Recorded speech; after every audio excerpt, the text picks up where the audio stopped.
Zero students, जैसा कि आप सबको पता है हमने मास कोड के लेक्चर स्टार्ट किए हुए थे। इनको ड्रा कैसे करना है, डिजाइन कैसे करना है, लेकिन बहुत सारे स्टूडेंट्स को एक प्रॉब्लम आती है फोन्ट्स को लेके। बाकी जो फोन्ट्स हैं उनके स्टाइल तो सिंपल होते हैं। मास कोड के जो फोन्ट्स होते हैं ये थोड़े हट के होते हैं रूटीन से, तो इनकी डिजाइनिंग आप देख सकते हैं। ये डबल लेयर ट्रिपल लेयर की बेस पे इन्होंने डिजाइन किया होता है। तो आज इसी को ड्रा करते हैं। चले जाते हैं जी अपने सॉफ्टवेयर के ऊपर। एडोब इलस्ट्रेटर हमारा ओपन है, तो यहाँ पे मैं सबसे पहले फोन पे कोई भी अपना नाम लिख देता हूँ। तो अगर हम इसके नाम को कॉपी कर लें जो कि इस शेप के अंदर मौजूद था, लाइटनिंग ई स्पोर्ट, तो ज्यादा बेहतर रहेगा जब सिमिलर डिजाइन आप देखेंगे।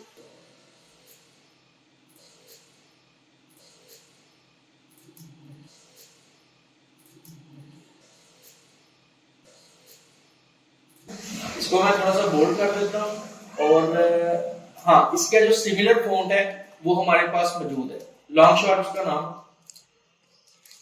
ये आप देख सकते हैं, सिमिलर है। लेकिन इसका एक और फेस भी है कि आप अगर A to Z सेम बनाना चाहते हैं तो फिर तो आपको थोड़ा सा एडिट करना पड़ेगा शेप को।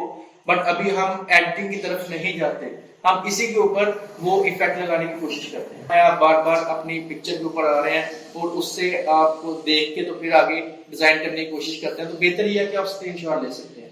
तो स्क्रीनशॉट स्निपिंग टूल से ले सकते हैं आप। ये स्निपिंग टूल आपके पास मौजूद है, मैं आपको उसे पेस्ट कर देता हूँ।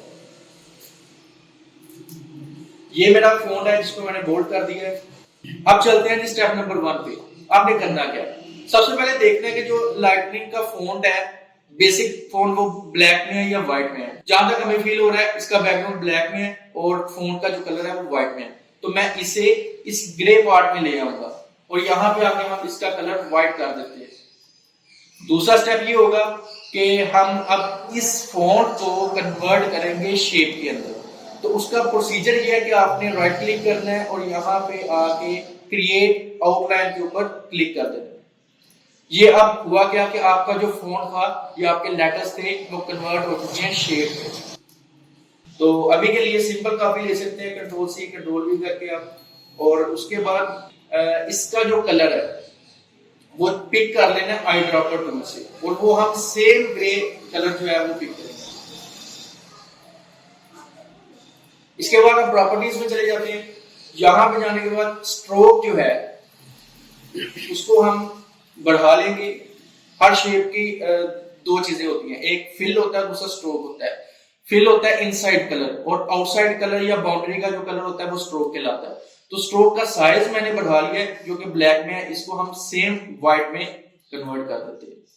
तो डिफरेंस आपको नजर आ रहा होगा। अब इसके बाद जो हमारा स्टेप होगा, इसका जो फॉन्ट है उसको भी हमने शेप में कन्वर्ट करना है। तो उसका प्रोसीजर ये है, आपने ऑब्जेक्ट में जाना है, पाथ और आउटलाइन स्ट्रोक पे क्लिक कर देना। अब आपका जो फॉन्ट है वो शेप में कन्वर्ट हो चुका है। तो कोई भी अगर आप सिमिलर प्रोसीजर करते हैं तो हो सकता है कि इसकी स्ट्रोक दोबारा वापस आ जाए। तो इन पार्ट्स को अलग अलग करने के लिए हम पाथ फाइंडर का इस्तेमाल करेंगे। विंडोज में जाएंगे, आपको ये नीचे पाथ फाइंडर की ऑप्शन मिलेगी, इस पे क्लिक कर देना आपने। ये पाथ फाइंडर का फोल्डर ओपन हो चुका है।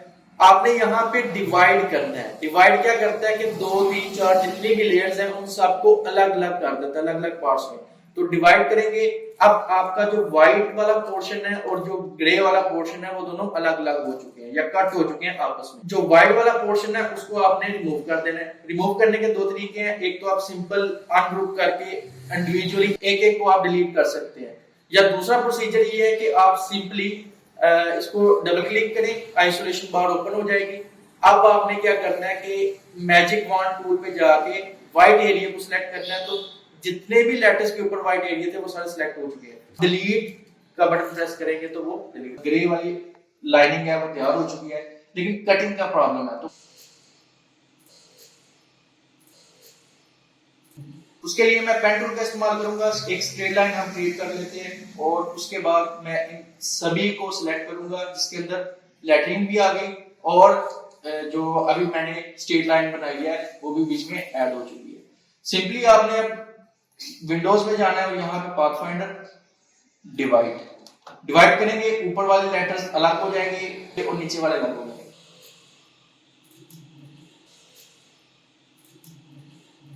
इसके बाद आप डबल क्लिक करके इन सभी को सिलेक्ट कर सकते हैं और डिलीट का बटन प्रेस करेंगे, वो कट हो जाएगा। सिंपली आप इनको ड्रैग करके आप यहाँ पे उठा के ला सकते हैं।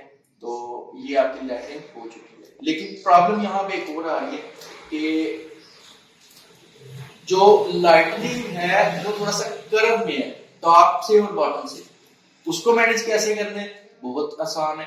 मैनेज करने से पहले मैं आपको बताऊं कि अगर आप गौर करें यहाँ पे लाइटनिंग के जो पहले दो लेटर्स हैं एल आई, जो लेंथ है वो ज्यादा है, और आगे G H T N I N, ये वाले जो लेटर्स हैं इनको थोड़ा सा अप किया गया है। आगे जी को फिर हमने लेंथ वाइज ज्यादा रखा है। तो ये जो लेटर्स हैं इनको मैं अनग्रुप कर देता हूं, व्हाइट वालों को और ग्रे वालों को। अब जो बीच वाले लेटर्स हैं आपने उनको सिलेक्ट करना है, और सिलेक्ट करने के बाद नीचे से जो है उनकी लेंथ कम कर देनी है, ऊपर को ले जाना है, स्ट्रेच करेंगे, ऐसे मैनेज हो जाएगा। लेकिन एक प्रॉब्लम यहाँ पे और आ रही है कि जो एन है, एन का एक जो लेग है वो ऊपर वाली साइड पे है या उसकी लेंथ कम है और दूसरे की ज्यादा है। तो इस वाले को हम स्ट्रेच करके नीचे ले आएंगे। स्ट्रेच करने का सिंपल और आसान तरीका है डायरेक्ट सिलेक्शन टूल। आप यहां से क्लिक ड्रैग करेंगे नीचे वाले पॉइंट्स को और सिंपल यहां से ऐसे स्ट्रेच करके आप ला सकते हैं अपने एरिया में। फाइनली शेप हमारी बन चुकी है, लेकिन अब कर्व्स रह गई हैं। कर्व्स लगाने के लिए हम इसको ग्रुप कर लेते हैं और जाएंगे इफेक्ट्स में, वार्प और आर्क। आर्क में जाने के बाद आपने आर्क लोअर को सिलेक्ट कर लेना है। आर्क लोअर में क्या होता है कि 0 में आपको नॉर्मल पोजीशन मिलेगी, 0 से प्लस में जाएंगे या 100 में जाएंगे तो नीचे की तरफ कर्व बनेगी। लेकिन अगर आप 0 से माइनस की तरफ जाते हैं तो कर्व आपकी ऊपर को बनना शुरू हो जाएगी। ये चेक करें। तो आपने बिल्कुल नॉर्मल सी रखनी है जितनी कर्व वहां पे मौजूद है। आई थिंक यहाँ पे इसकी कर्व ओके है। एक और इफेक्ट लगाना है। अब हमने ऊपर की साइड को कर्व करना है। इफेक्ट वार्प आर्क में जाएंगे, अप्लाई न्यू इफेक्ट। यहां पे अब आपने आर्क अपर को सिलेक्ट करना है और ये ऑलरेडी सिलेक्ट हो चुका है, आप देख सकते हैं। माइनर से इसको करेंगे तो ये कर्व में पोजीशन आ जाएगी। उसके बाद आपने सिंपली इसको ओके कर देना है। अब जब आप बैकग्राउंड इसका देते हैं तो आपको वाज़िया डिजाइनिंग नजर आएगी जो आपने ड्रा किया है। Black background. जी तो स्टूडेंट्स, आपको पता लगा होगा कि आज का लेक्चर बहुत ज्यादा इंपॉर्टेंट है टेक्स्ट एडजस्टमेंट के लिहाज से और इफेक्ट्स के लिहाज से। नेक्स्ट हम इसी को कंटिन्यू करेंगे।